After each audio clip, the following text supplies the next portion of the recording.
La existencia precede a la esencia, nos decía Jean-Paul Sartre. ¿Sabes que el otro día estaba viendo una serie de nuestra infancia, unos populares superhéroes de la cultura pop, que son los Power Rangers? Y curiosamente noté algo que me dejó bastante choqueado, y es que esos superhéroes de nuestra infancia realmente no son superhéroes, son antihéroes. ¿Por qué?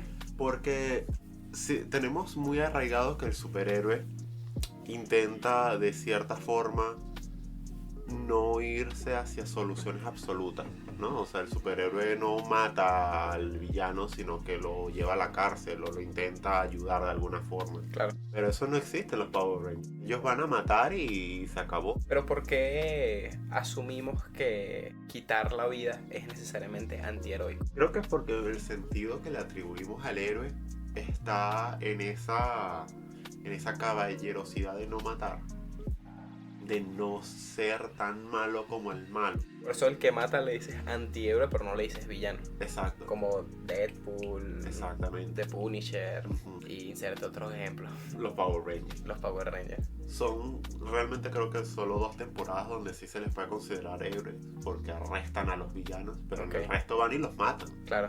Y los explotan y les lanzan que sea un bazucazo en el pecho y te dices, ¿qué estoy viendo? Bueno, que también te digo, arrestar a los villanos, dependiendo de dónde los arrestes, Claro. también. A veces puede ser peor eso que matarlo. Tienes el tema de que Pero entiendo tu punto. por ejemplo, en los Power Rangers está la cuestión de que los villanos son monstruos, no son humanos, no.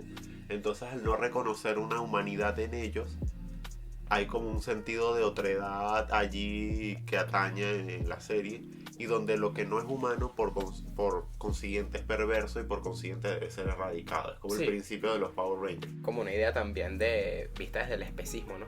Claro. Aunque lo único que merece moral y ética, o que se piense sobre la moral y la ética, es la humanidad. Ujú. Después de eso, el resto de vidas tienen menos valor, Exacto. ¿no? O sea, tú lo ves y hay unos episodios por allí donde hay unos monstruos que no son malos y quieren ser buenos, pero los mismos héroes dicen, no, pero eres un monstruo, te tenemos que destruir. Sí. O sea, tú tienes que ser malo. Y les cuesta como entender que aunque es monstruo no es malo. Y esto mismo pasa Es que eso pasa. en otros lados, no solamente aquí. Entonces, Pero eso pasa dentro de los Power Rangers. eso pasa en los Power Rangers, sí. Obviamente es una idea de... ¿Qué Power Ranger estás viendo ahorita? Fue como la séptima temporada. Pero se dividen, ¿no? Como que los dinosaurios. Es los por ninjas. temporada, es por temporada. Es como una sola serie y tiene temporada. Pero por eso, ¿cuál es? La Speed Rescue, que son como bomberos. Pero estoy viendo ahorita esa, pero el ejemplo del que te estaba hablando es de un par de temporadas anteriores. Ok. De en el espacio, que hay un monstruo, que curiosamente es una abeja. Ok. Ah, mira, imagínate. Sí, curiosamente es una abeja que es bueno y entonces no quiere hacer daño y tal, pero cae mucho en esto. Y entonces te lleva al tema de conectándolo con Jean-Paul Sartre, y lo que dice de la existencia precede a la esencia es que primero se existe y después se es. Claro. O sea, no hay una esencia determinante en el ser que por consiguiente te haga existir. Pero no es en todas las cosas. No sería en todas las cosas, obviamente sería en las cosas Que tienen capacidad de cambiar su esencia. de elegir. Pero eso está muy loco, ¿no? Porque un ser humano nunca deja de ser un ser humano. ¿O sí? ¿O sí? Es que esa Claro, es la pregunta. es que tienes el tema, y obviamente esto lo habla Foucault, que son las prácticas de subjetivación, y que lo que es un ser humano hoy no es lo mismo de lo que era un ser humano 10.000 años antes de Cristo. Claro, es la misma idea de Heráclito de no te puedes bañar 2 veces en un mismo río. Porque Exacto. una vez que entras al río por segunda vez, no es el mismo. Porque todo fluye. Es la idea del todo fluye. Claro. Lleva también a cierto extremo. O sea, en una cierta esencia distinta a la concepción de Sartre de esencia, en una especie de esencia determinista, el humano es humano y no puede dejar de ser humano. O sea, como en un sentido muy físico, muy fisiológico, muy biológico de O la incluso palabra. muy metafísico. También. Porque o sea, la esencia de humano es la esencia de humano. Exacto. En ese sentido, no deja de ser humano. Pero en un sentido, digamos, distinto, Lingüístico. subjetivo, lingüístico, pues sí hay un cambio. O sea, sí hay un cambio respecto a lo que se humano hoy lo que se es humano antes, porque los dispositivos de poder, los dispositivos pensantes cambian y tú tienes el hecho de ver cómo una misma especie es considerada de forma diferente. De hecho, un ejemplo muy curioso de esto se da en el caso venezolano. En Venezuela se aplica, pues ahí rige el catolicismo como religión principal. Sí. Y existe la cuaresma, donde los católicos no pueden comer carne. Ajá. Carne roja. Carne, ajá. Entonces se come pescado. Y pollo. Se come pollo, no estoy claro. Pues es que eso Los católicos que conozco solo comen pescado en... Puro pescado. Puro pescado. Bueno, digamos que solo pescado. Digamos, por los momentos capaz, si un católico nos oye y dice, no, eso no es así. No sé. Gracias. Tienes razón, yo no lo sé. ¿Qué pasa? El pescado sabemos que no es tan económico. Pero algo que sí, porque claro, una parte de Venezuela no está tan cerca del mar. Algo que sí era económico era el chigüire o el capibara. Y se le pide... La capibara. Se le pide a la iglesia que hagan permita, como por decreto, claro, que permitan sí, que vuelvan al capibara un pez. Y no es un pez. Sí, yo escuché ese dato. No es un pez, es un animal mamífero que nada. Claro. Entonces, Qué loco. hay un dispositivo de poder, porque obviamente la religión, la iglesia, es un dispositivo pensante. Tremendo ejemplo. Y Agarre te dice, ¿sabes que ese animal de 4 patas, de pelo, sí, que amamanta, que es claramente un mamífero, es un pez? Para que te lo puedas comer en cuaresma. Aunque es más parecido a una vaca que a Nemo. Sí, qué loco. Entonces, de esa misma manera, tú tienes el hecho de que algo... Obviamente, claro, de nuevo, en el esencialismo del que estábamos hablando, tú puedes decir, pero sigue siendo un capibara, un carpincho, un chigüire. No deja de serlo. No deja de serlo. Nadie está diciendo no que se está transformando, un carpincho no va a ser nunca una abeja. No, no se trata de eso. La subjetivación también parte... O sea, incluso la forma en la que definimos las cosas... Es una transformación simbólica. Sí, y obviamente el conocimiento primero se entiende desde una lógica binaria, ¿no? Desde cierta lógica formal que trata de explicar las cosas como desde un ángulo, como diría Deleuze, desde un árbol enraizado que tiene una raíz, luego un tronco, luego unas ramas y luego unos frutos, ¿no? Todo un orden concreto. El 2 sigue al 1. Exacto. El rizoma es la propuesta de Deleuze para precisamente decir, bueno, es que Water es el eterno mi tío, bueno. Esta idea de rizoma, estructurar las cosas en el mundo pasan por muchas conexiones, relaciones entre ellas. Lo que es una cosa implica no solamente su relación con el mundo, sino lo que hace en el mundo. Entonces, incluso volviendo a los Power Rangers, o con el propio ejemplo de la capibara, que es un monstruo. Exacto. ¿Sabes? O sea, un monstruo es un monstruo por una serie. No es solamente porque es malo, que podría ser una respuesta de lógica formal, ¿no? Claro. O incluso porque tiene estas características, tiene cuernos, tiene una estética de esta forma, hace estas cosas. No, un monstruo es un monstruo por una serie de relaciones con su ambiente, por unas circunstancias políticas, por unas circunstancias económicas, por unas circunstancias de lo que se considera el sentido de la justicia. Claro. Y esas circunstancias muchas veces están determinadas por lo que tú comentas, por dispositivos de poder. Claro, porque es un poco como el tema de los anormales en Foucault, de el libro que se llama Los Anormales, que es una clase que dictó Foucault, que lo transformaron en libro años después, en el que se habla de esto, en cómo los dispositivos pensantes transforman las cosas en una monstruosidad. Y años después esos dispositivos cambian y dejan de serlo. Y hay miles de casos en nuestra... Bueno, en la sociedad de hoy. Claro, por ejemplo, las personas... Foucault pone un ejemplo, creo que en el segundo capítulo, en la segunda clase o en la tercera, por allí, de las personas intersexuales a lo largo de varios siglos. No de la historia, porque él hace más que todo, pone unos ejemplos del siglo XVI, siglo XVII, por allí. Y hay un caso que pone de que hay un juicio a una persona intersexual porque consideran que para hacer eso, tuvo relaciones con Satanás y por eso tiene los dos sexos. Pone otro caso donde es manejado menos religiosamente el tema y luego tenemos que al día de hoy pues entendemos que no tiene nada que ver con cosas satanistas ni nada, sino que es una cuestión de cromosomas, una cuestión condición biológica. Y punto. Entonces, obviamente, los dispositivos... Y ese también sigue siendo un dispositivo de poder que opera a través de la afirmación de la biología. Ujú. Tenemos Que eso. es importante destacar que también es un dispositivo de poder. Exacto. ¿No? Ujú. Porque, o sea, es fácil pensar que la ciencia te libra de eso de alguna manera, pero al contrario, o sea, Claro. sigue siendo un discurso. Fue una discusión muy amplia entre si ese discurso o no es más válido, es más cercano a la realidad. Volviendo a los Power Rangers, ¿por qué se le considera malo al malo? Exacto. O sea, ahí tú tienes el caso de que los malos, pues, dependiendo de la temporada, tienen objetivos que son muy malos, ¿no? Pues los Power Rangers es una serie esencialmente de niños Y concreta. y muy concreta, en donde lo malo es muy malo y lo bueno es muy bueno. Y no hay para dónde rascar tampoco. No hay tantos puntos grises como puede haber de repente en una historia un poco más compleja En The Last of Us. como podría ser The Last of Us, o como podría ser incluso algo, unos escalafones más bajos como las historias normales de superhéroes Claro, claro. de cómics americanos, donde o incluso en el cómic japonés también ocurre mucho que hay un desglose más en escalas que solo bueno y malo. Sí, y también que en el cómic, bueno, es que Power Ranger pensé que tenía mucha influencia japonesa, Sí, pero o sea, no sé qué tan americanizado está. Te pregunto desde la ignorancia. Está es muy americanizado. O sea, la influencia japonesa es en una cuestión de metraje, porque la serie original es una serie japonesa. Por eso. Que literalmente le cortan metraje, ponen actores gringos a hacer la cosa y lo graban en Nueva Zelanda. Un proceso loquísimo que tú te quedas loco y tú piensas, esta gente en el 93 se lanzaba unas ediciones.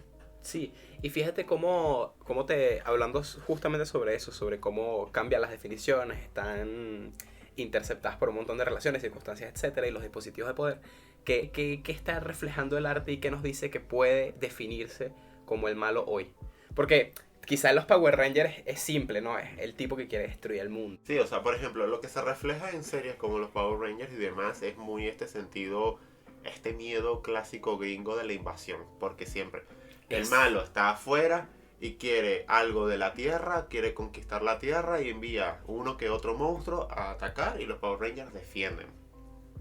Es este miedo de la invasión que es el miedo clásico de los gringos, de nos van a invadir los rusos, nos van a invadir nos van a invadir whatever. Obviamente tienes un caso de que las narrativas cambian. Por eso. Capaz, yo creo que todavía no se están terminando de reflejar en muchos de estos programas aún.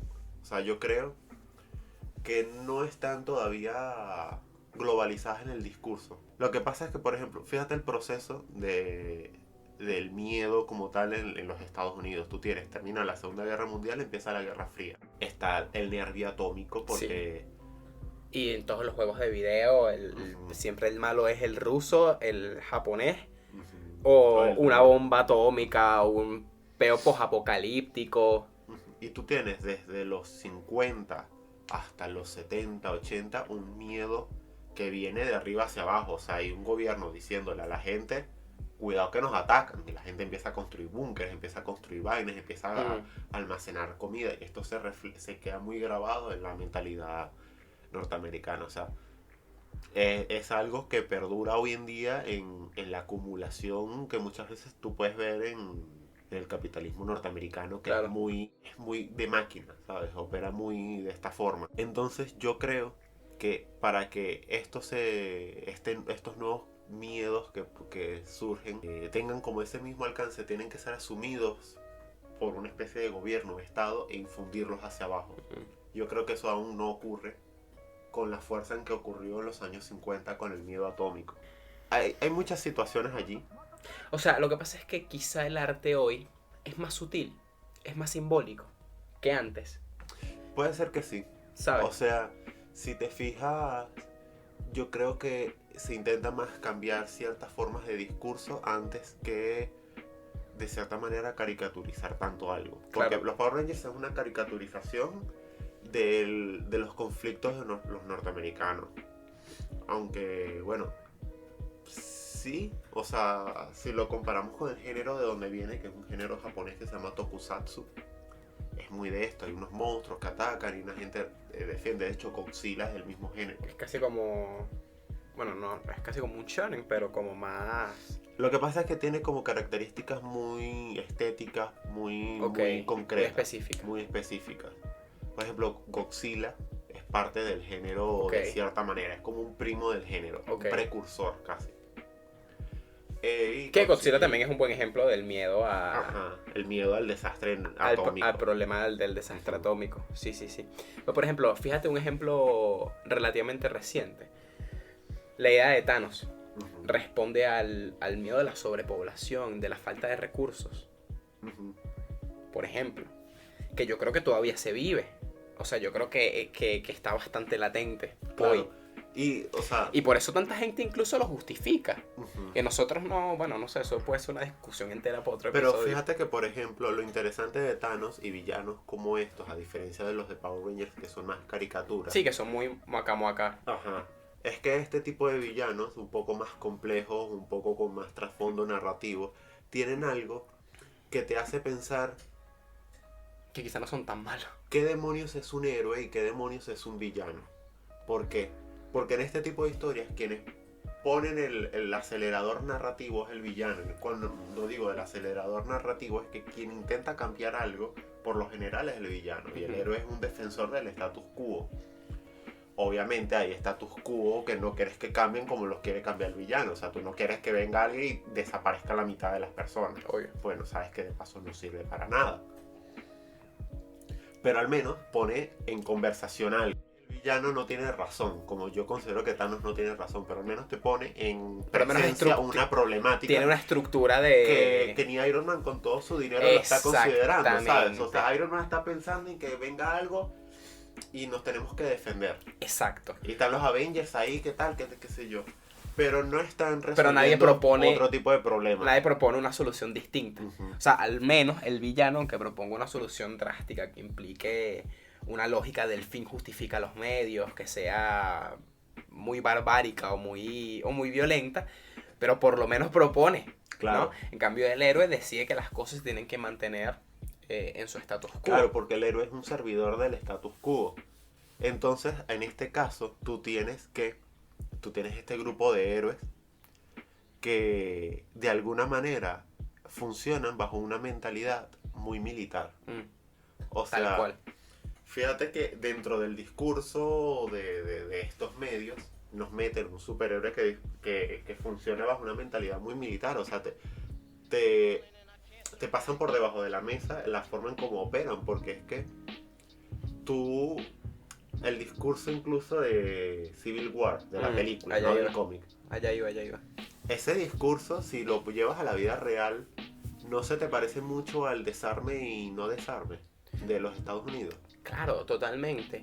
Para hacer, o sea, volviendo a Jean-Paul Sartre, justamente, el pensamiento central es la libertad. Y si la existencia precede a la esencia es precisamente porque el hombre está condenado a ser libre, que es otra de sus frases súper famosas y trilladas. Pero trayéndola a colación a la discusión, intenta decir que si puede la esencia ser post a la existencia es porque eres libre de subjetivarte, ¿no?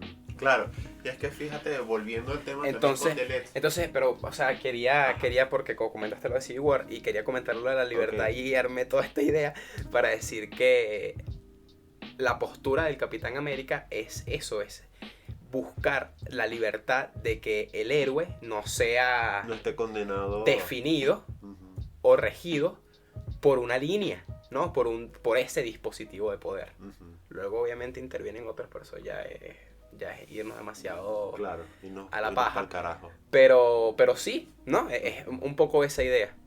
¿Y a lo que ibas? A lo que iba era para conectar un poco con Deleuze de nuevo, en otro trabajo que no es el Rizoma, en el trabajo que se titula Foucault, que lo hace como un poco explicando la historia de Foucault, poco después de que él muere. Nos diría, relacionándolo directamente con la idea de Sartre, nos diría que el sujeto está de cierta manera intervenido por las fuerzas de la afuera. Y estas fuerzas de la afuera son las que forman de cierta manera el sujeto. O sea, aquí estás viendo completamente la esencia precede a la existencia. O sea, la existencia precede a la esencia, perdón. Sí. O sea, tienes una existencia que es llenada por las fuerzas de la afuera que te crean una esencia. O sea, no hay ningún bebé que se pare y se diga yo soy un ser humano y yo soy libre y no. Claro. O sea, ese bebé antes de poder hablar pasa que si por 3 años de adoctrinamiento paterno, donde le enseñan todo lo básico, el manual básico del ser humano, luego va a un colegio, luego va con los amigos, luego va a más colegios, a más instituciones que le van enseñando cosas de cómo ser un ciudadano, de cómo sentirte parte del país donde naciste, de tu idioma. Entonces son este tipo de cosas las que te construyen como ser, no es algo que viene instalado en un disco duro. Tú tampoco estás conscientemente asumiendo cómo te afectan esas circunstancias y cómo te defines, ¿no? Y es un poco la idea, volviendo al malo y al villano, siempre trayendo las ideas a la discusión. Esta idea de Hannah Arendt de un poco la relatividad del mal, ¿no? Porque el villano, o sea, por lo menos el villano bien estructurado, nunca dice yo soy malo porque sí. Claro, no, yo quiero ser malo. Exactamente.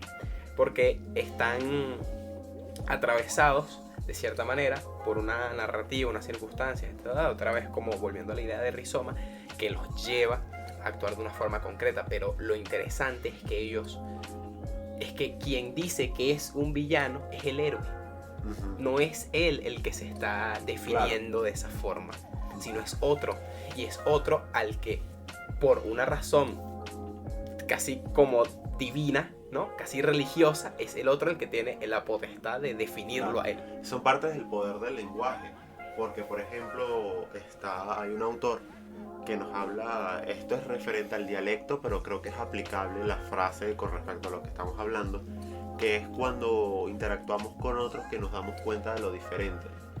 O sea, cuando dos personas que hablan de forma distinta, en idiomas distintos, en dialectos distintos, ellos no notan de forma natural que su idioma es distinto a otro hasta que se encuentran con alguien que no habla su idioma o que habla un dialecto distinto, que te hacen reconocerte como diferente. Exacto. Que ahí es donde opera el tema de la identidad. O sea, la identidad no solo es algo que, digamos, que te une a un grupo, te une a una cosa, sino que también te separa de otro grupo. O sea, la identidad no solamente es algo que funciona en ti, sino que funciona hacia afuera. Claro. Entonces, ahí tienes el tema de que hay una cuestión entre el héroe y el villano de un reconocimiento hacia el otro. O sea, yo te identifico como mi antagonista o te identifico como un villano. Y por lo general, en estas especies de discursos, como los Power Rangers, que son un poco más básicos, o sea, es más como traído, más masticado para que lo entienda un niño. Claro. Por lo general son muy absolutos.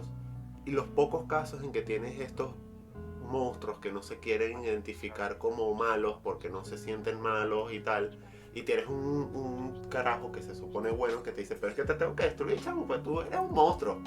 Monstruo es monstruo y va para la guillotina. ¿Qué pasa? Literal. Entonces, claro. Y yo soy héroe. Y es mi trabajo. Claro. Entonces tienes esto de que obviamente son el poder de catalogar que tiene el ser humano a través del lenguaje y de clasificar lo que considera que es. Entonces, en sí, qué es un héroe o qué es un villano, realmente depende del discurso, ¿no? Sí, exacto. Depende muchísimo del discurso y de las circunstancias. Claro, y tienes un tema de que siempre hay unas rupturas en este viaje, lo cual, por cierto, será abordado en nuestro siguiente episodio sobre The Last of Us. Muchas gracias por escucharnos. Nos vemos en la siguiente. Síganos y denle like.